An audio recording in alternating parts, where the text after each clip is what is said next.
Genesis chapter 16. Si Agar ug si Ismael.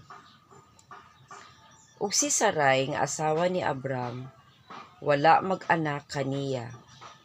Ug siya may usa ka binatunan nga babayi nga Ehiptohanon ang nga ginganlan si Agar. 2. Busa miingon si Sarai kang Abram, nakita mo na nga ako nahimo ni Jehova nga apuli.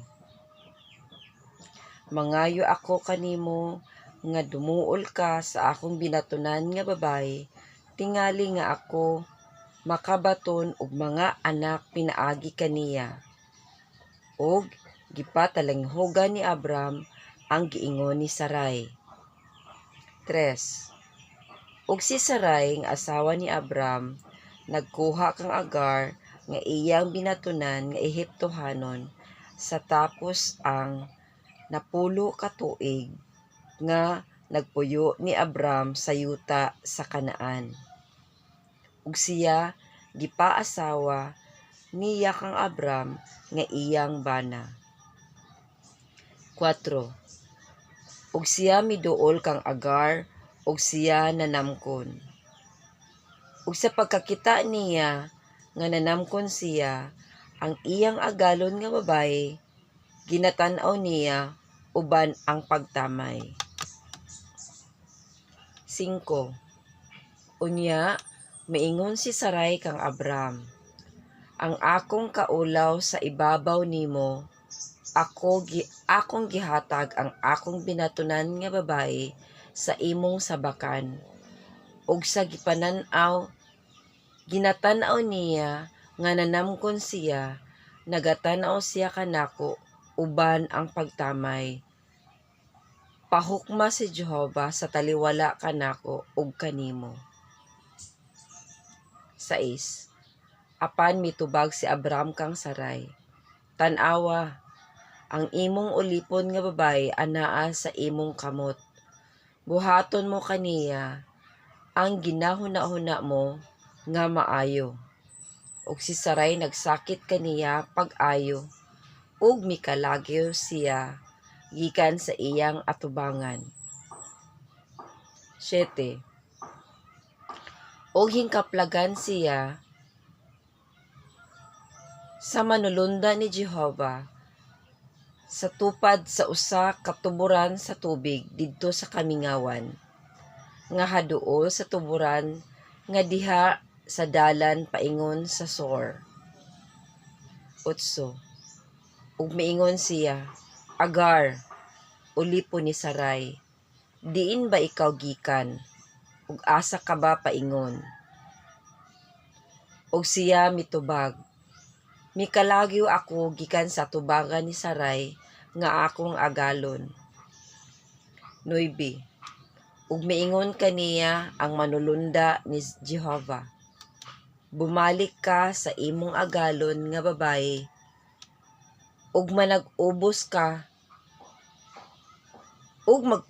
ka sa ilalom sa iyang mga kamot.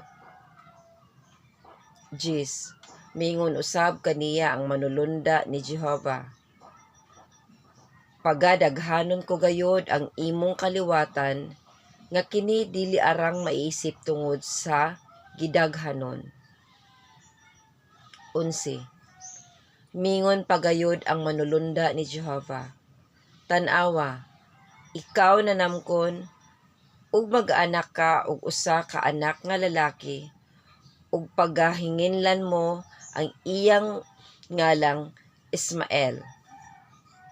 Kay gipatalinghugan ni Jehova ang imong kagul-anan.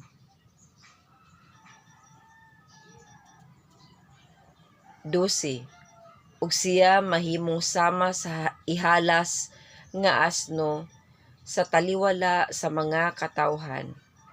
Ang iyang kamot batok sa tanan, ug ang mga kamot sa tanang tawo batok usab kaniya.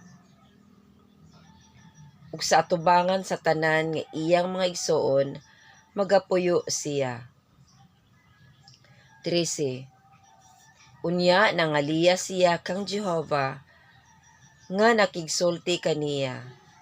Ikaw mao ang Dios nga nagatan-aw kay miingon siya.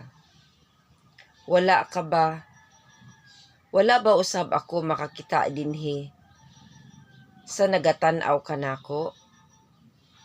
14. Tungod ni ana gihinganlan niya ang atabay Berlahay Roy, atabay nga buhi nga nagatan-aw kanako. Tan-awa, anaa siya sa taliwala sa Kades og sa Bered. 15. Ug nanganak si Agar kang Abram og usa ka anak nga lalaki, ug ginganlan ni Abram ang iyang anak nga lalaki nga gianak ni Agar kaniya si Ismael. 16. Ug ang panuigon ni Abram kawaluan ug 6 ka tuig sa pag-anak ni Agar kang Ismael.